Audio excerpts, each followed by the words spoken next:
আপনারা জানেন না, রাজনীতি করার অধিকার আপনাদের নাই। আপনারা বলেন আবার রাষ্ট্র ক্ষমতায় যাবেন, বিহার প্রতিনিধি না বললে না বুঝলে আপনারা রাষ্ট্র ক্ষমতায় যে রাষ্ট্র পরিচালনা করতে পারবেন না। অতএব অন্তর্বর্তীকালীন সরকারকে আমরা বলতে চাই, বিহার পদ্ধতিতে বাংলাদেশের নির্বাচন জনগণ চায়, এই পদ্ধতিতে নির্বাচন হতে হবে। আমরা আমাদের শ্রদ্ধেয় নেতা অধ্যক্ষ মোহাম্মদ ইজ্জতুল্লাহ ভাইকে আমরা অত্যন্ত শ্রদ্ধা করি, সম্মান করি।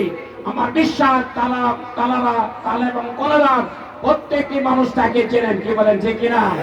সৎ এবং যোগ্য মানুষ জামাত ইসলামী উপহার দিয়েছে। সেই যোগ্য মানুষের পক্ষে থেকে দাঁড়িপাল্লা মার্কা ভোট দিয়ে আপনারা জয়যুক্ত করতে রাজি আছেন? আল্লাহ তাআলা আমাদেরকে দুই হাত কবুল করে নিন এবং জামাত ইসলামী সারা বাংলাদেশের 300 আসনের প্রার্থীকে বিজয় করে আগামী দিনে সরকার গঠন করার তৌফিক আল্লাহ তাআলা আমাদেরকে দান করুন। সবাইকে ধন্যবাদ।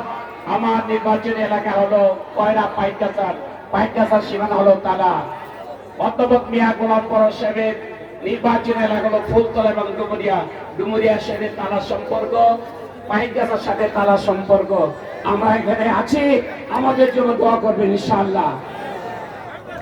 আলহামদুলিল্লাহ। ইসলামীর কেন্দ্রীয় সাংগঠনিক